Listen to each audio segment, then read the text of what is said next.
Hey guys, Mrs. Stockdale here. We are going to continue on with reading Charlotte's Web, which we stopped last week during spring break. We are on chapter 13, and it's called Good Progress. Far into the night, while the other creatures slept, Charlotte worked on her web. First, she ripped out a few of the orb lines near the center. She left the radial lines alone, as they were needed for support. As she worked, her 8 legs were a great help to her. So were her teeth. She loved to weave, and she was an expert at it. When she was finished ripping things out, her web looked something like this. There's her web. A spider can produce several kinds of thread. She uses a dry, tough thread for foundation lines, and she uses a sticky thread for snare lines, the ones that catch and hold insects.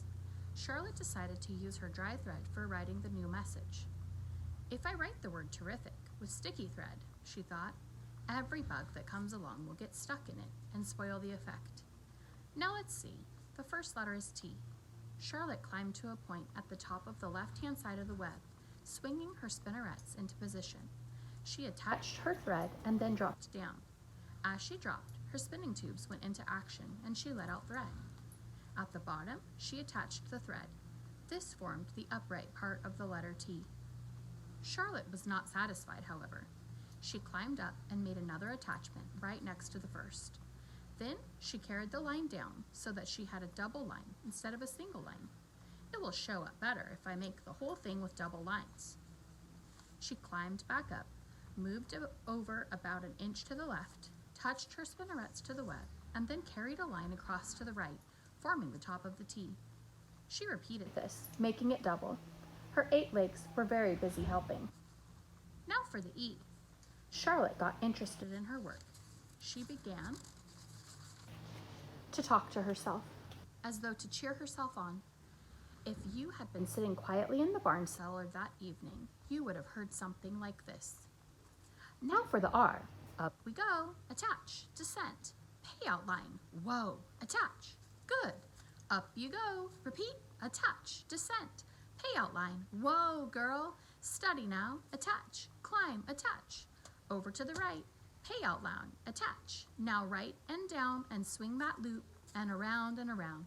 Now in to the left. Attach. Climb. Repeat. Okay. Easy. Keep those lines together. Now then, out and down for the leg of the R. Payout line. Whoa. Attach. Ascend. Repeat. Good girl. And so, talking to herself, the spider worked at her difficult task. When it was completed, she felt hungry. She ate a small bug that she had been saving. Then she slept. Next morning, Wilbur arose and stood beneath the web. He breathed the morning air into his lungs. Drops of dew, catching the sun, made the web stand out clearly. When Lurvy arrived with breakfast, there was the handsome pig, and over him, woven neatly in block letters, was the word terrific. Another miracle. Lurvy rushed and called Mr. Zuckerman. Mr. Zuckerman rushed and called Mrs. Zuckerman. Mrs. Zuckerman ran to the phone and called the Arables. The Arables climbed into their truck and hurried over. And there is Wilbur, with the terrific written above him. Everybody stood at the pig pen and stared at the web and read the word over and over, while Wilbur, who really felt terrific, stood quietly swelling out his chest and swinging his snout from side to side. Terrific, breathed Zuckerman in joyful admiration. Edith, you better phone the reporter on the Weekly Chronicle and tell him what has happened. He will want to know about this. He may want to bring a photographer. There isn't a pig in the whole state that is as terrific as our pig. The news spread. People who had journeyed to see Wilbur when he was some pig came back again to see him now that he was terrific. That afternoon, when Mr. Zuckerman went to milk the cows and clean out the tie-ups, he was still thinking about what a wondrous pig he owned. Lurvy, he called out. There is to be no more cow manure thrown down into that pig pen. I have a terrific pig. I want that pig to have a clean, bright straw every day for his bedding. Understand? Yes, sir, said Lurvy. Furthermore, said Mr. Zuckerman, I want you to start building a crate for Wilbur. I have decided to take the pig to the county fair on September 6th. Make the crate large enough and paint it green with gold letters." "What will it say?" asked Lurby. "They should say, 'Zuckerman's Famous Pig.'" Lurby picked up a pitchfork and walked away to get some clean straw. Having such an important pig was going to mean plenty of extra work. He could see that. Below the apple orchard at the end of the path was the dump where Mr. Zuckerman threw all sorts of trash and stuff that nobody wanted anymore. Here, in a small clearing hidden by young alders and wild raspberry bushes, was an astonishing pile of old bottles and empty tin cans and dirty rags and bits of metal and broken bottles and broken hinges and broken springs and dead batteries and last month's magazines and old discarded dish mops and tattered overalls and rusty spikes and leaky pails and forgotten stoppers and useless junk of all kinds, including a wrong-sized crank for a broken ice cream freezer. Templeton knew the dump and liked it. There were good hiding places there, excellent cover for a rat, and there was usually a tin can with food still clinging to the inside. Templeton was down there now, rummaging around. When he returned to the barn, he carried in his mouth an advertisement he had torn from a crumpled magazine. "How's this?" he asked, showing the ad to Charlotte. "It says crunchy." "Crunchy would be a good word to write in your web." "Just the wrong idea," replied Charlotte. "Couldn't be worse.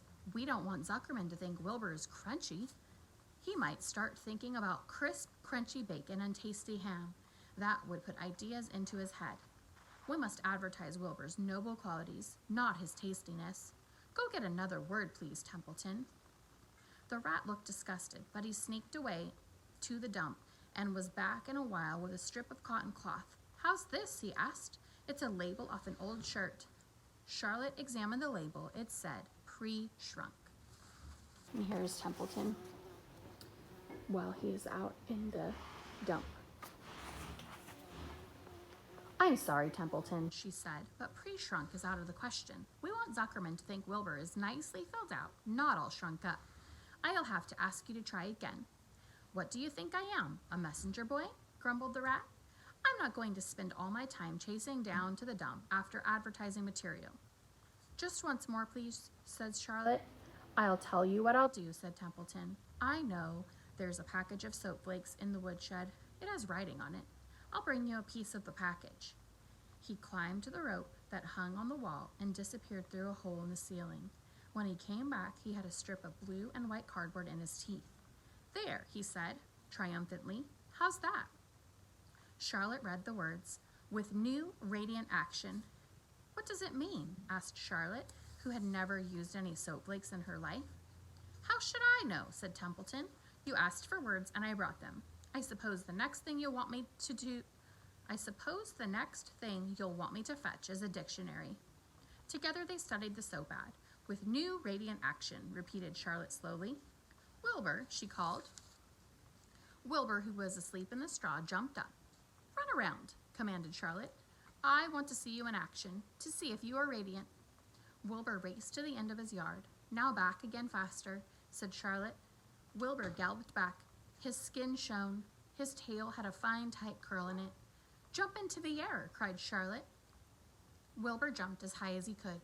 "Keep your knees straight and touch the ground with your ears," said Charlotte. Wilbur obeyed. "Do a backflip with a half twist in it," cried Charlotte. Wilbur went over backwards, wreathing and twisting as he went.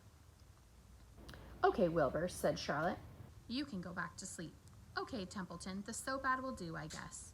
I'm not sure Wilbur's action is exactly radiant, but it's interesting." "Actually," said Wilbur, "I feel radiant." "Do you?" said Charlotte, looking at him with affection. "Well, you're a good little pig, and radiant you shall be. I'm in this thing pretty deep now. I might as well go to the limit." Tired from his romp, Wilbur lay down in the clean straw. He closed his eyes.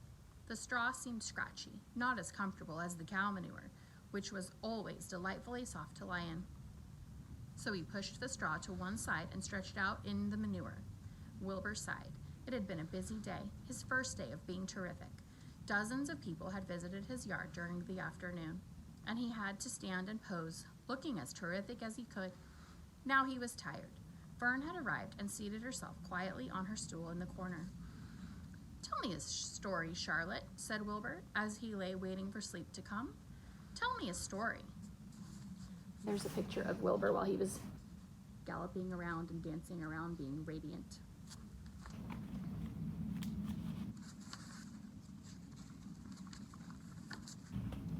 So Charlotte, although she too was tired, did what Wilbur wanted.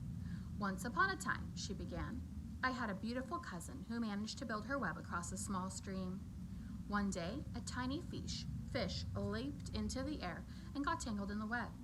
My cousin was very much surprised, of course. The fish was thrashing wildly. My cousin hardly dared tackle it, but she did. She swooped down and threw great masses of wrapping material around the fish and fought bravely to capture it." "Did she succeed?" asked Wilbur. "It was a never-to-be-forgotten battle," said Charlotte. "There was a fish caught only by one fin, and his tail wildly thrashing and shining in the sun. There was the web, sagging dangerously under the weight of the fish." "How much did the fish weigh?" asked Wilbur eagerly. "I don't know," said Charlotte. "There was my cousin, slipping in, dodging out, beaten mercilessly over the head by a wildly thrashing fish, dancing in, dancing out, throwing her threads and fighting hard. First, she threw a left around the tail. The fish lashed back. Then a left to the tail and a right to the midsection. The fish lashed back. Then she dodged to one side and threw a right, and another right to the fin. Then a hard left to the head, while the web was swaying and stretched." "Then what happened?" asked Wilbur. "Nothing," said Charlotte. "The fish lost the fight. My cousin wrapped it up so tight it couldn't budge." "Then what happened?" asked Wilbur. "Nothing," said Charlotte. "My cousin kept the fish for a while, and then she got good and ready, she ate it." "Tell me another story," begged Wilbur. So Charlotte told him about another cousin of hers who was an aeronaut. "What is an aeronaut?" asked Wilbur. "A balloonist," said Charlotte. "My cousin used to stand on her head and let out enough thread to form a balloon. Then she'd let go and be lifted into the air and carried upward on the warm wind." "Is that true?" asked Wilbur. "Wilbur, or are you just making it up?" "It's true," replied Charlotte. "I have some very remarkable cousins. And now, Wilbur, it's time you went to sleep." "Sing something," begged Wilbur, closing his eyes. So Charlotte sang a lullaby, while crickets chirped in the grass and the barn grew dark. This was the song she sang. "Sleep, sleep, my love, my only, deep, deep in the dung and the dark. Be not afraid and be not lonely. This is the hour when frogs and thrushes praise the world from the woods and the rushes. Rest from my care, my only and only, deep in the dung and the dark." But Wilbur was already asleep when the song ended. Fern got up and went home. That was the end of chapter 13. The next chapter is chapter 14, and it's titled Dr. Dorian, and we'll be doing that one later. See you later, guys.